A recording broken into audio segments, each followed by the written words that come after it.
RGV ಎಂಬ ವಿವಾದಾತ್ಮಕ director Mani Ratnam ಬಗ್ಗೆ ಹೀಗ್ಯಾಕಂದ್ರು ರಕ್ತ ಸಿಕ್ತ ನಿರ್ದೇಶಕನ ಭಾರಿ ವಿವಾದ. ಭಾರತೀಯ ಚಿತ್ರರಂಗದಲ್ಲಿ ಒಂದಷ್ಟು ಮಂದಿ ಸದಾ ಒಂದಿಲ್ಲೊಂದು ಹೇಳಿಕೆ ಕೊಡುವ ಮೂಲಕ ವಿವಾದಕ್ಕೆ ಕಾರಣ ಆಗ್ತಾನೆ ಇರ್ತಾರೆ.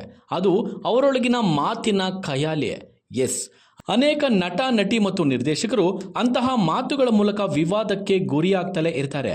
ಆ ಸಾಲಿಗೆ ಇದೀಗ RGV ಕೂಡ ಸೇರ್ಕೊಂಡಿದ್ದಾರೆ. ಅಂದಹಾಗೆ ರಾಮ್ ಗೋಪಾಲ್ ವರ್ಮಾ ಅವರಿಗೆ ವಿವಾದಗಳು ಹೊಸದಲ್ಲ. ಅವರು ಏನಾದರೊಂದು ಮಾತು ಹರಿಬಿಟ್ರೆ ಸಾಕು, ಅಲ್ಲೊಂದು ವಿವಾದ ಹುಟ್ಕೊಳ್ಳುತ್ತೆ. ಈಗ ಮತ್ತೊಂದು ವಿವಾದ ಮೈ ಮೇಲೆ ಎಳೆದುಕೊಂಡಿದ್ದಾರೆ. ಟಾಲಿವುಡ್ ಮಾತ್ರವಲ್ಲ, ಭಾರತೀಯ ಚಿತ್ರರಂಗದಲ್ಲೇ ನಿರ್ದೇಶಕ ರಾಮ್ ಗೋಪಾಲ್ ವರ್ಮಾ ಅವರು ತಮ್ಮ ನಿರ್ದೇಶನದ ಸಿನಿಮಾಗಳಿಗಿಂತ ಕೆಲವು ಹೇಳಿಕೆ ಕೊಡುವ ಮೂಲಕ ವಿವಾದಾತ್ಮಕ ನಿರ್ದೇಶಕ ಅಂತಾನೆ ಗುರುತಿಸಿಕೊಂಡಿದ್ದಾರೆ. ಆ ಮೂಲಕ ಸದಾ ಸುದ್ದಿಯಲ್ಲೇ ಇರ್ತಾರೆ. RGV ಇರೋದೇ ಹಾಗೇನಾ ಗೊತ್ತಿಲ್ಲ.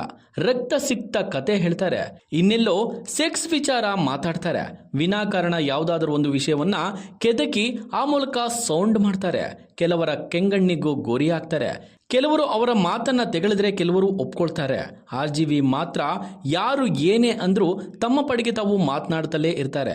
ಆಗಾಗ ಪಾರ್ಟಿ ಪಬ್ಬು ಅಂತ ಅಪ್ಪಿಕೋ ಚಳುವಳಿಯಲ್ಲಿ ಬ್ಯುಸಿ ಆಗಿರ್ತಾರೆ. ಇರ್ಲಿ, ಈಗ ವಿಷಯಕ್ಕೆ ಬರೋಣ. ಹಿರಿಯ ನಿರ್ದೇಶಕ ಮಣಿರತ್ನಂ ಅವರ ಬಗ್ಗೆ ರಾಮ್ ಗೋಪಾಲ್ ವರ್ಮಾ ಹೇಳಿಕೆಯೊಂದನ್ನು ನೀಡುವ ಮೂಲಕ ಮತ್ತೆ ಸುದ್ದಿಯಾಗಿದ್ದಾರೆ. ಮಣಿರತ್ನಂ ಅವರು ನನ್ನ ಸಿನಿಮಾಗಳನ್ನು ಇಷ್ಟಪಡೋದಿಲ್ಲ, ಹಾಗಾಗಿ ನಾನು ಕೂಡ ಅವರ ಯಾವುದೇ ಸಿನಿಮಾಗಳನ್ನು ಇಷ್ಟಪಡೋದಿಲ್ಲ ಅಂತ ಹೇಳುವ ಮೂಲಕ ಮಾತಿನ ಸ್ಫೋಟ ಮಾಡಿದ್ದಾರೆ. ಅವರು ಇತ್ತೀಚೆಗೆ ಸಂದರ್ಶನವೊಂದರಲ್ಲಿ ಮಾತನಾಡುವಾಗ ಹೀಗೆ ಹೇಳಿದ್ದಾರೆ. ಅಂದ ಹಾಗೆ ನಿಮಗೆ ಗೊತ್ತಿರಲಿ, ರಾಮ್ ಗೋಪಾಲ್ ವರ್ಮಾ ಹಾಗೂ ಮಣಿರತ್ನಂ ಇಬ್ಬರು ಒಟ್ಟಿಗೆ ಸಿನಿಮಾ ತಯಾರಿಸಿದ್ದಾರೆ. ಇಬ್ಬರದು ಹಳೆಯ ಗೆಳೆತನ. ಆದರೆ ಇದೀಗ RGV ಮಾತ್ರ ಮಣಿರತ್ನಂ ಬಗ್ಗೆ ಮಾತನಾಡಿ ಮಾತಿಗೆ ಸಿಲ್ಕೊಂಡಿದ್ದಾರೆ. ಮಣಿರತ್ನಂ ನನ್ನ ಸಿನಿಮಾಗಳನ್ನು ಇಷ್ಟಪಡೋದಿಲ್ಲ, ಹಾಗಾಗಿ ನಾನು ಕೂಡ ಅವರ ಸಿನಿಮಾಗಳನ್ನು ಇಷ್ಟಪಡೋದಿಲ್ಲ ಎಂದಿರುವ ಅವರು ಮಣಿರತ್ನಂ ಹಾಗೂ ಕಮಲ್ ಹಾಸನ್ ನಟನೆಯ ಐಕಾನಿಕ್ ಮೂವಿ ನಾಯಕನ್ ಚಿತ್ರ ನನಗೆ ಇಷ್ಟವಾಗಿಲ್ಲ ಎಂದು ಕಡ್ಡಿ ಮುರಿದಂತೆ ಹೇಳಿದ್ದಾರೆ. ಇಡೀ ಜಗತ್ತೇ ಆ ಚಿತ್ರವನ್ನ ಕೊಂಡಾಡಿತು. ಆ ಸಿನಿಮಾ ಇಂದಿಗೂ ಎವರ್ಗ್ರೀನ್. ಆದರೆ RGV ನನಗೆ ಮಾತ್ರ ಅದು ಇಷ್ಟ ಆಗಿಲ್ಲ. ಅದೇನೇ ಇರಲಿ, ಅದು RGV ಅಭಿಪ್ರಾಯ. ಎಲ್ಲರಿಗೂ ಇಷ್ಟವಾಗಿದ್ದು RGVಗೂ ಇಷ್ಟ ಆಗಬೇಕು ಅಂತ ಏನಿಲ್ಲ ಬಿಡಿ. ಆದರೆ ಇದ್ದದ್ದನ್ನ ಇದ್ದ ಹಾಗೆ ಹೇಳೋದೇ RGV ಸ್ಟೈಲ್. ಆದರೆ ಒಮ್ಮೊಮ್ಮೆ ಅದು ಅತಿರೇಕ ಎನಿಸೋದು ನಿಜ. ಇಷ್ಟಾಗಿಯೂ ಅವರು ಮಣಿರತ್ನಂ ಬಗ್ಗೆ ಪ್ರೀತಿಯಿಂದಾನೇ ಹೇಳಿದ್ದಾರೆ. ಒಬ್ಬ ವ್ಯಕ್ತಿಯಾಗಿ, ಸ್ನೇಹಿತನಾಗಿ ನಾನು ಮಣಿರತ್ನಂ ಅವರನ್ನು ಇಷ್ಟಪಡ್ತೇನೆ, ಆದರೆ ಅವರ ನಿರ್ದೇಶನದ ಸಿನಿಮಾಗಳನ್ನಲ್ಲ ಅಂತ ಹೇಳಿದ್ದಾರೆ.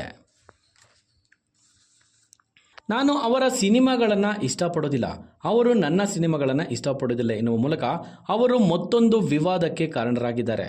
ಅದೇನೇ ಇರಲಿ, ಟಾಲಿವುಡ್ ಮಾತ್ರವಲ್ಲ, ಭಾರತೀಯ ಚಿತ್ರರಂಗ ಕೂಡ ಅವರನ್ನು ಸೀರಿಯಸ್ ಆಗಿ ತೆಗೆದುಕೊಳ್ಳೋದಿಲ್ಲ. ಅವರ ಸುದ್ದಿ ಕಡಿಮೆ ಆಯಿತು ಅನ್ನುವಾಗ ಯಾರ್ದೋ ಮೇಲೆ ಒಂದು ಹೇಳಿಕೆ ಕೊಡ್ತಾರೆ, ಸುದ್ದಿ ಆಗ್ತಾರೆ. ಈಗಂತೂ ಅವರ ಸಿನಿಮಾಗಳಿಗಿಂತ ಅವರ ಮಾತುಗಳೇ ಹೆಚ್ಚು ಸುದ್ದಿ ಆಗ್ತಿವೆ. ಒಂದಂತೂ ನಿಜ, RGV ಮಾತು ಕೆಲವರಿಗೆ ಜೋಕ್ ಆಗಿರೋದು ಸುಳ್ಳಲ್ಲ. ಇನ್ನು ಕೆಲವರು ಸೋಷಿಯಲ್ ಮೀಡಿಯಾದಲ್ಲೇ RGV ವರ್ತನೆಯ ಬಗ್ಗೆ ಕಮೆಂಟ್ ಹಾಕುವ ಮೂಲಕ ಬುದ್ಧಿ ಹೇಳ್ತಾ ಇದ್ದಾರೆ. ಅದ್ಯಾವುದಕ್ಕೂ ತಲೆ ಕೆಡಿಸಿಕೊಳ್ಳದ RGV ನಾನಿರೋದೇ ಹೀಗೆ ಅಂತ ದಿನ ಕಳೆಯುತ್ತಿದ್ದಾರೆ. ಈಗ ಮಣಿರತ್ನಂ ಆಯಿತು, ಮುಂದೆ ಅವರ ಮಾತಿಗೆ ತುತ್ತಾಗುವ ನಟ ನಟಿ ಯಾರು ಕಾದ್ ನೋಡಬೇಕು. ಹೆಚ್ಚಿನ ವಿಡಿಯೋಗಳಿಗೆ ಪ್ರತಿಧ್ವನಿ ಯೂಟ್ಯೂಬ್ ಚಾನೆಲ್ ಸಬ್ಸ್ಕ್ರೈಬ್ ಮಾಡಿ, ಬೆಲ್ ಐಕಾನ್ ಕ್ಲಿಕ್ ಮಾಡಿ.